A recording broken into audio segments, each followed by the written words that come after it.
next concept of the biology, that is mutation. बड़ा अच्छा topic, mutation. Hindi में उत्परिवर्तन कहते हैं, अचानक से होने वाले चेंजेस, म्यूटेशन। ये म्यूटेशन जो होता है, आपके डीएनए की सीक्वेंस में अचानक से कोई बदलाव हो जाए तो म्यूटेशन हो जाएगा, ठीक है। आपके जीन में कोई अचानक से बदलाव हो जाए तो म्यूटेशन हो जाएगा। तो it is a phenomena which result in alteration of DNA sequence, जिसकी वजह से which result the change in the genotype and phenotype of an organism. आप कहोगे जीनोटाइप क्या है, फिनोटाइप क्या है?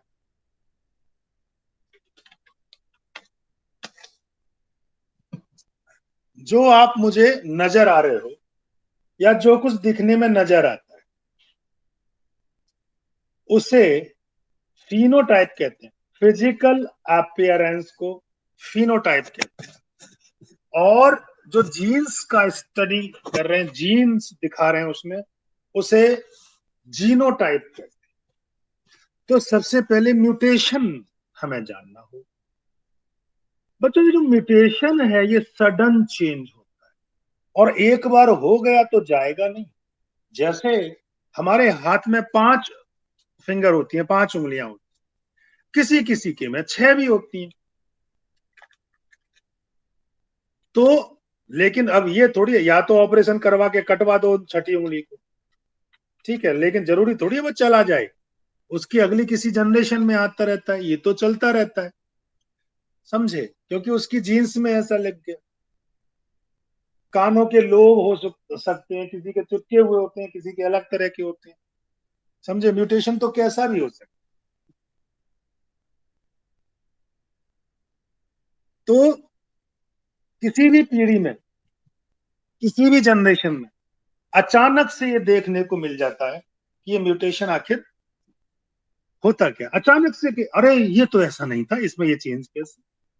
तो ये क्या हुआ, इट इज धीरे धीरे या sudden change, sudden change, sudden, और थोड़ी देर के लिए स्टेबल, बिल्कुल स्टेबल, उसी जनरेशन में रह गया, आगे की में चला जाएगा, आगे की में चला जाएगा, यानी inheritable, inheritable change. Inheritable change है तो कहां हुआ होगा। अब सपोज करो कोई लेडी बहुत सारी क्रीम पाउडर पोत के फेयर एंड लवली की गोरी गोरी सी होके घूमने लगे, अब ये भी उसमें भी सडन चेंज हो गया, आप बाहर अचानक चौंके, अरे ये तो बड़ी खूबसूरत है। तो वो अब ऐसी ही रहेगी, उसकी पीढ़ियां भी गोरी पैदा होंगी, या बाहर बरसात हो गई तो दोबारा से ओरिजिनल रंग दिख जाएगा। क्या कहते हो आर्यन? ओरिजिनल रंग दिख जाएगा सर। अब ये थोड़ी है कि वो डिलीवरी कराने गई और इतना मेकअप करके गई कि अचानक से चेंज हो गई, और जो बेबी हुआ वो मेकअप के साथ पैदा हुआ, क्योंकि वो म्यूटेशन थोड़ी है। ये चेंज होते हैं जेनेटिक मटेरियल में, inheritable change in genetic material, genetic material में ये चेंज होगा। अब ये कौन सा है जेनेटिक मटेरियल जिसे हम भी चेंज कर लें? कतई नहीं कर सकते आप। ये डीएनए है, डीऑक्सीराइबोज न्यूक्लिक एसिड। ये डीएनए की सीक्वेंस एक ऑर्गेनिज्म में जैसी है वो है।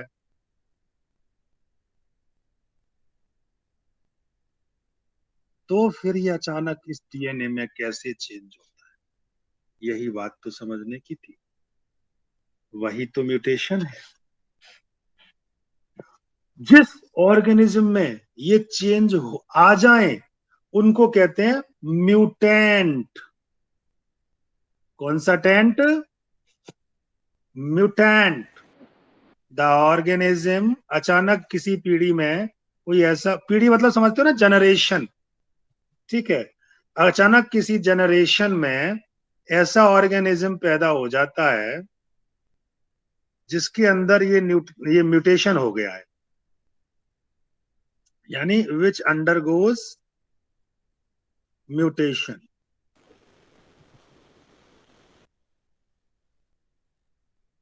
इज कॉल्ड, तो उसे क्या कहेंगे हम?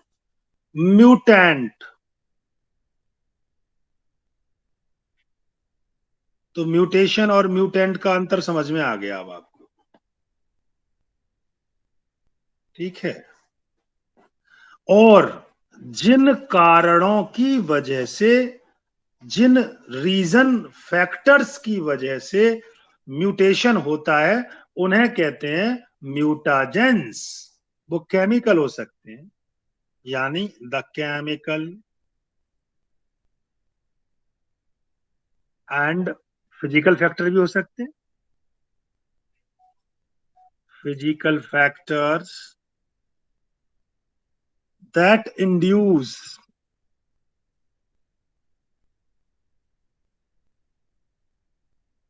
म्यूटेशन, जिनकी वजह से म्यूटेशन हो रहा है, आर कॉल्ड, याद रहा हो तो बताओ क्या कहते हैं?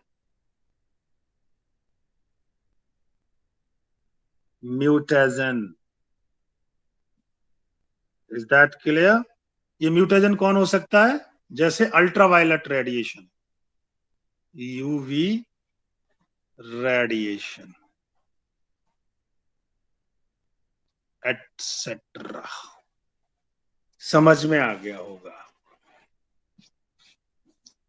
अब ये म्यूटेशन भी कई तरीके का होता है। यहां तक का कंसेप्ट बिल्कुल क्लियर है ना? मैं आगे बढ़ सकता हूं? Yes sir. बहुत इंपॉर्टेंट पॉइंट पे पहुंच रहा हूं। मैं म्यूटेशन का एक चार्ट बना देता हूं बच्चों। ये हुआ म्यूटेशन। आपने कभी कभी अपने घर के बाहर गलियों में देखा होगा कि कुछ ऐसे लोग बाग, साधु वगैरह, गाय को लेके पकड़ के घूमते रहते हैं, जिनके किसी के 3 आंखें होती हैं, किसी की टांगे 5 होती हैं, एक पेट पे टांग निकल रही होती है। तो ये उनके अंदर माल फंक्शनिंग अचानक आए हुए चेंज। ये जो म्यूटेशंस होते हैं, म्यूटेशन 2 तरीके का होता है। ये कंसेप्ट मैं आपको यहीं दे दे रहा हूं। पहला होता है जीन के अंदर, जिसे हम कहेंगे जीन म्यूटेशन। क्या कहेंगे जिसे हम? Gene mutation. और दूसरा होता है क्रोमोसोम के अंदर, तो उसे कहेंगे हम क्रोमोसोमल म्यूटेशन। Chromosomal mutation. अब इन दोनों में अंतर क्या है? ये तो मैंने आपको बता ही दिया। ये क्रोमोसोम के अंदर है और एक जीन के अंदर है, ठीक है। तो इनके भी अलग अलग 2 टाइप हैं। जो जीन म्यूटेशन होता है, इसके 2 टाइप हैं।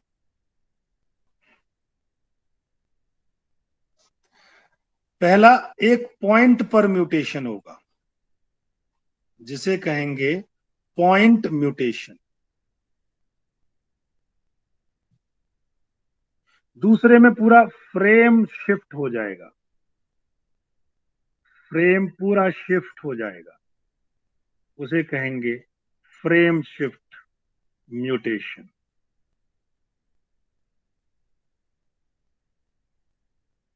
एक पॉइंट म्यूटेशन होगा इसमें, और दूसरा होगा फ्रेम शिफ्ट म्यूटेशन। और ये जो दूसरा वाला टाइप है क्रोमोसोम का, इसमें भी 2 तरीके हैं। क्रोमोसोम के भी 2 टाइप होते हैं। पहला, structural variation. Structural variation, structure में चेंज। क्रोमोसोम के में एबरेशन, ABERRATION,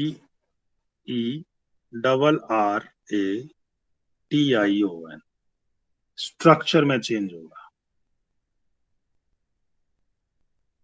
दूसरे में नंबर में चेंज हो जाएगा, तो उसे कहेंगे न्यूमेरिक वेरिएशन एवरेशन। ये मैं आपको बड़ी डिटेल में आगे देने वाला हूं, ये तो मैंने आपको एक्स्ट्रा जानकारी के लिए ये वाला चार्ट बना दिया है। ये जो न्यूमेरिकल वाला होता है, न्यूमेरिकल, ये दो तरह का होता है नंबर में चेंज। मैंने अभी आपको थोड़ी देर पहले हैप्लॉइड और पॉलीप्लॉइड की जानकारी दी थी। तो ऐसे ही नंबर में चेंज होने से बदलाव आएंगे।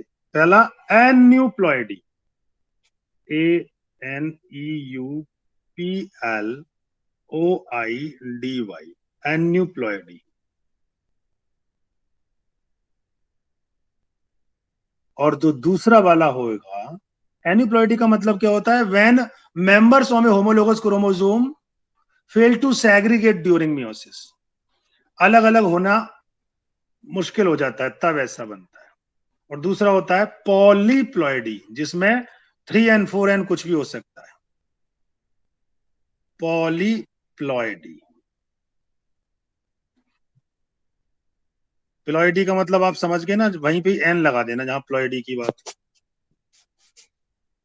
एन्यूप्लॉइडी में एक कम भी हो सकता है और एक ज्यादा भी हो सकता है।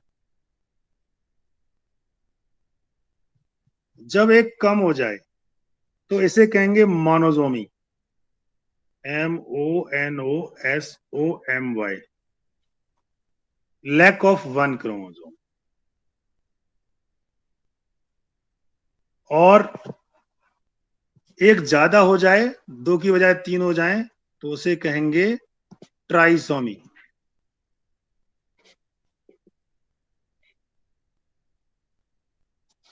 ऐसे ही पॉलीप्लॉइडी के केस में भी दो टाइप है। पहला है ऑटोपॉलीप्लॉइडी, ऑटोपॉलीप्लॉइडी।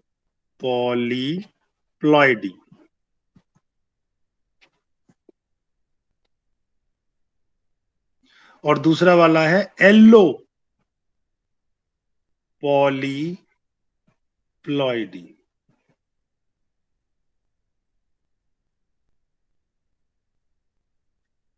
ये म्यूटेशन के सारे टाइप हैं।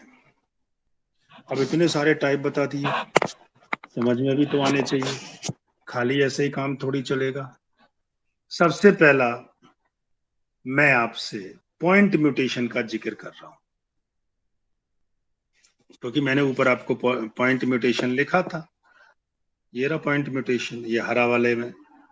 जीन म्यूटेशन जो कह रहा हूं, जीन में जो बदलाव हो रहे हैं, तो इसमें पहला वाला आएगा point mutation. Mutation occurring due to change in single base pair, ये हुआ पॉइंट म्यूटेशन। एक पॉइंट पे चेंज होगा, तो एक single base pair mutation occurring due to, क्या बताया था? Change in a single base pair, single base pair किसका? ऑफ डीएनए, डीएनए के सिंगल बेस पेयर में चेंज हो गया। ठीक है, इसकी वजह से कौन सी बीमारी होती है? Sickle cell anaemia. सिकल जैसी, सिकल क्या होती है? घास काटने की दरांती होती जो है, सिकल, SICKLE, सेल एनीमिया। इसमें जो आरबीसी हैं, उनकी शेप ऐसे की बजाय ना ऐसी हो जाती है, ये सिकल सेल है, जिससे उस पे हीमोग्लोबिन और ऑक्सीजन कम रहता है। ठीक है, दूसरा है फ्रेम शिफ्ट, फ्रेम पूरा बदल जाएगा इसमें, frame shift mutation. Sickle cell समझ में आ गया ना आपको? Yes sir. फ्रेम शिफ्ट में क्या होगा? Deletion and insertion of base pair पूरा खत्म हो जाएगा या एक ऐड हो जाएगा। Deletion and insertion of base pair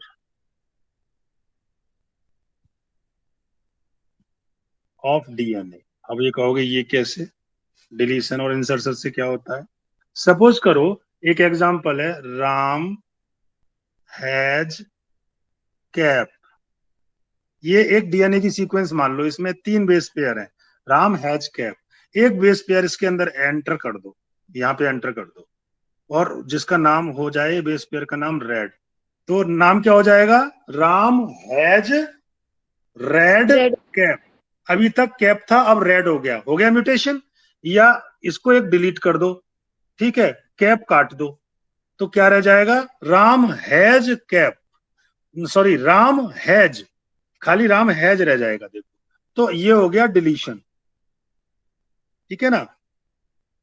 जब ये डिलीशन, तो राम हैज, ये तो कोई शब्द ही नहीं बन रहा, ये म्यूटेशन हो गया। ऐसे ही करके डीएनए के जो बेस पेयर हैं क्या होते हैं? वो ए यू यू यू ए, ऐसे करके यू जी सी, ऐसे ये बेस पेयर होते हैं। ये पूरा का पूरा पेयर हट जाता है, या पूरा का पूरा पेयर ऐड हो जाता है, ठीक है, उसे कहते हैं। अगला पॉइंट आता है जी आपका, ये स्ट्रक्चरल अल्टरेशन जो क्रोमोसोम में बताया था, ठीक है। अगला ये देखिए ऊपर वाला हिस्सा, ये रहा स्ट्रक्चरल वेरिएशन जो बताया है, ठीक है। तो स्ट्रक्चरल अल्टरेशन इन क्रोमोसोम,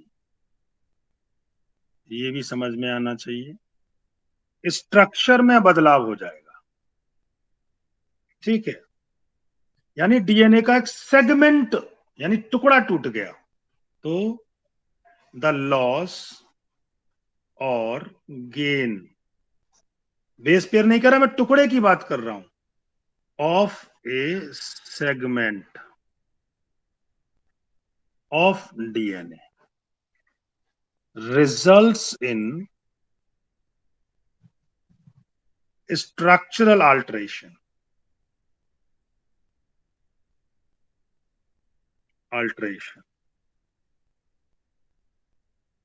इन क्रोमोसोम, इससे ये बदलाव होते हैं, ठीक है।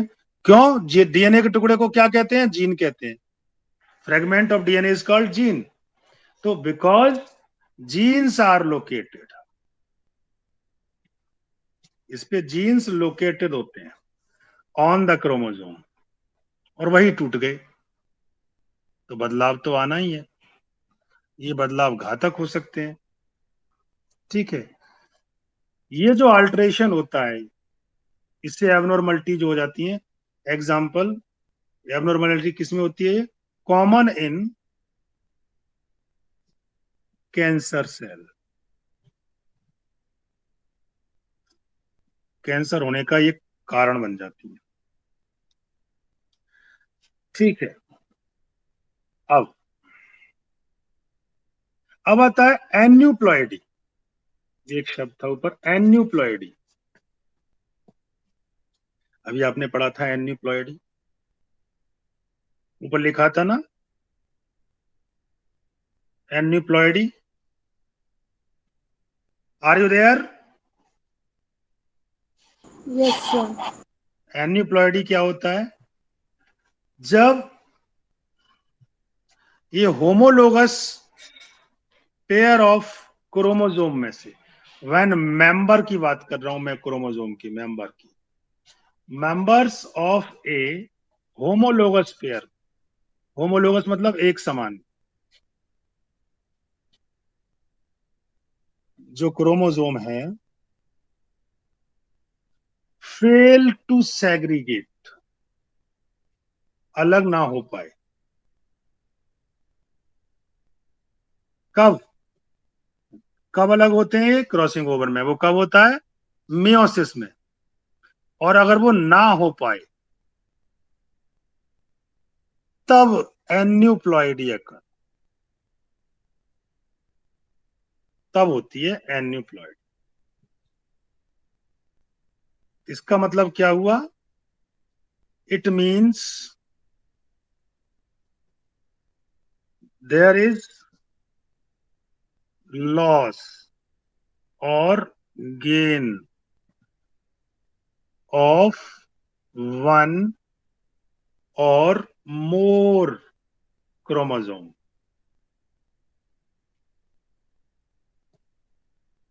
इसके मैंने दो टाइप बताए थे।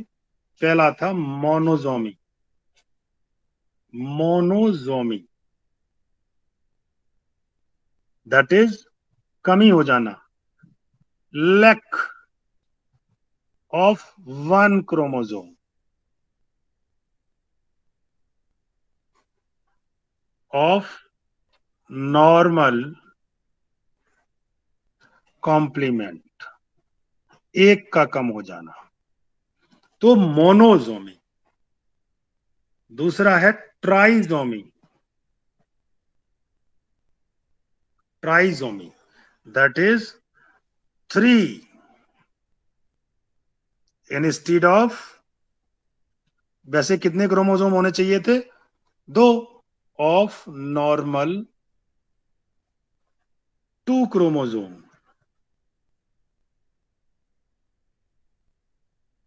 क्रोमोसोम। इसकी वजह से डाउन सिंड्रोम वगैरह नाम की बीमारियां हो जाती हैं, आपको पढ़ाऊंगा तो समझ में आएंगी। जैसे 21वां क्रोमोसोम जो है वो डबल पेयर है और यहाँ पे एक और आके लग जाए तो ट्राइसोमी ऑफ 21 पेयर कहते हैं। इसकी वजह से क्या बीमारी होती है, उसके लिए तो आपको इंतजार करना पड़ेगा ना बेटा, थोड़ा सा, एकदम से थोड़ी आ जाएगा। पॉलीप्लॉइडी बता दे रहा हूँ, वो मैंने ऊपर हेडिंग डाल दिया था। थोड़ी क्लास लंबी हो जाएगी, इसके लिए घबराने की बात नहीं है। पॉलीप्लॉइडी बस ये लास्ट है। ये कब होता है? अकर व्हेन, जब साइटोकाइनेसिस ना हो, when there is failure of cytokinesis. अब ये कहोगे ये क्या है? जब सेल डिवीजन होता है तो लास्ट में सेल दो हिस्सों में बंटती है। अब जैसे एक सेल है, इसके अंदर 2 क्रोमोसोम थे, अब इसके अंदर हो गए 4 क्रोमोसोम। अब इसकी 2 सेल बट जाएंगी और दोनों में 2-2 क्रोमोसोम आ जाएंगे। अगर ये साइटोकाइनेसिस ना हो पाए तो एक सेल में कितने क्रोमोसोम रह जाएंगे? 4। तो क्या हो गया? ये प्लॉइडी जो यहाँ पे डिप्लॉइड था, यहाँ पे क्या हो गया? पॉलीप्लॉइड हो गया। बात समझ में आ गई? Yes sir. हाँ जी, ये बड़ी कॉमन सी बात है। तो फेलियर ऑफ साइटोकाइनेसिस कब? After telophase stage. टीलोफेज के बाद होती है, ये 11th में डिटेल में पढ़ाया जाता है। आप मेरा कोई वीडियो देख लेना, इसका टीलोफेज का पता लग जाएगा। Telophase stage of cell division. अगर सेल नहीं बट पाई तो रिजल्टिंग, जिसकी वजह से क्या होगा? In an increase. इंक्रीज किसमें? होल सेट ऑफ क्रोमोसोम, पूरा सेट, इन ए होल, पूरा सेट ऑफ क्रोमोसोम, तो वो पॉलीप्लॉइड हो गया इन एन ऑर्गेनिज्म। ये केस तब होता है। इनके अंदर क्या होता है? In this phenomena the cell has loss or gain of 3, 4 और मोर सेट ऑफ क्रोमोसोम। ये वाली बात लिख दें। In this the cell has loss or gain of 3, 4 और मोर सेट्स ऑफ क्रोमोसोम। तो ये पॉलीप्लॉइड कंडीशन है। ठीक है, एक तो अपने आप होती है, ऑटो पॉलीप्लॉइडी अपने आप होती है, ठीक है, with multiple chromosome sets drive from single species से होती रहे। एलोप्लॉइडी इसमें डिफरेंट स्पीसीज आती है, ठीक है। अगर एक ही स्पीसीज से है तो ऑटोप्लाइडी है, कई स्पीसीज से है तो एलोप्लाइडी है। तो मेरे ख्याल से तो आपको ये वाला सारा कंसेप्ट बहुत ढंग से समझ में आ गया हो। अब भी नहीं आया हो तो भैया इस बात के लिए मैं सॉरी कहना चाहूँ, या समझ गए?